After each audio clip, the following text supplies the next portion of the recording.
is my story and his story. So I grew up in a Christian home and was exposed to the gospel early and often, but it wasn't until I was 7 and I was riding home on a school bus, and I looked out, we were at a stop, and I looked out across the way and there was a cemetery and they were digging a grave. And my main thought was, oh man, I hope they know Jesus. And at that moment, I also realized, wait, do I know Jesus?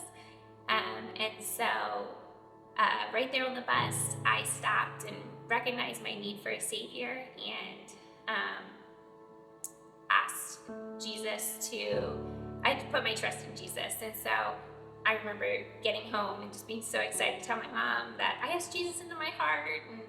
And really, I grew in my knowledge and love for the Lord from that point forward. But my attitude towards baptism was a little different.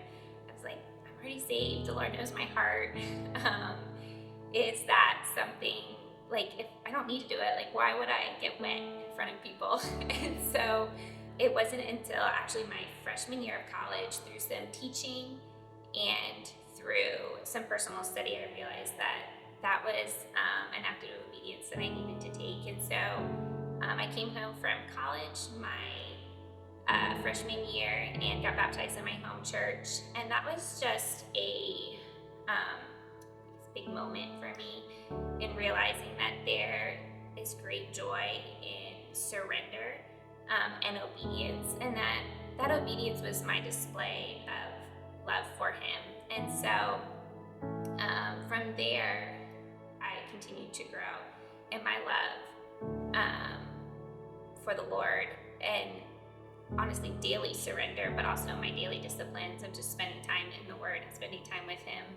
But it wasn't necessarily like life wasn't all like joy and butterflies and rainbows and stuff since then, but it was but I've just seen how the Lord from each and every moment in life has just been so faithful. And so like I remember moving across the country and just having a period of loneliness, and he was such a friend and then such a comfort through a period of miscarriage.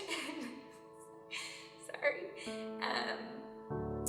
And how he's graciously provided, or how he's just very gently corrected, whether it's been through his word or a friend or a testimony of another. And so the like knowing and loving and trusting the Lord has been just such a gift. But also being known and loved by him, it's a two-way thing. And I'm just so thankful for it. And the fact that we get to enjoy that relationship for like all of eternity is just really an amazing thing.